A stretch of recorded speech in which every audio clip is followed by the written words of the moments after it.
And there's lots of channels through which intelligence expresses itself. And, at one point in the more ancient past, people that we would now consider schizophrenic or, throw away into some form of mental hospital would be the shaman or the sage who hears voices and communes with astral spirits and provides knowledge.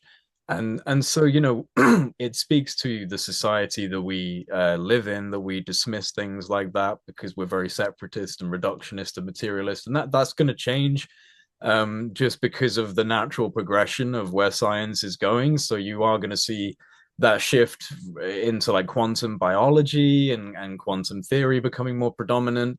And obviously, artificial intelligence is going to help a lot with that in terms of kind of Mm. super boosting our ability to analyze and simulate and find out what's really going on at the bedrock of reality, which my suspicions are that we're dealing with a field of consciousness, whatever that really actually means and equates to. I think that we're in some way, I think it's been demonstrably proven, to be honest, that we're in a form of holographic simulated reality, projected reality, however you want to look at that.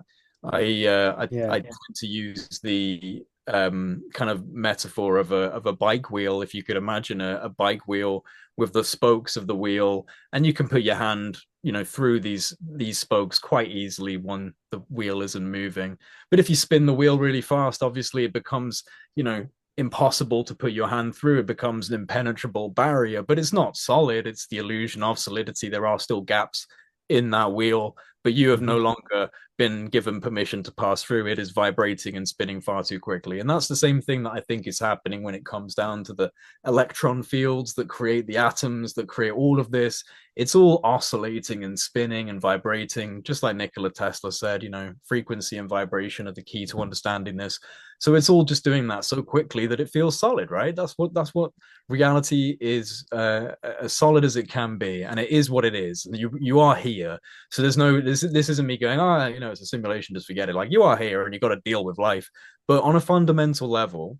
And I think that this is what is important to me, and I think that this is where we hopefully will go, is that science and spirit are not that far apart whatsoever. In fact, they're just a couple of chips away at the block in terms of where science is right now before they get down into that really fundamental level of the fields and realize that everything's entangled with their observation of it, just like the photon and the electron in the double slit experiment. These things are dynamic and responsive and coherent. And, maybe the physicists will not feel like they can invoke the name God, but they'll certainly start saying very interesting language about coherent dynamic responsivity in the unified field, Mm. respect to observer to field interaction modalities and stuff like this. We put Yeah. all these fruitful, flavorful languages on it because we're afraid of saying the truth.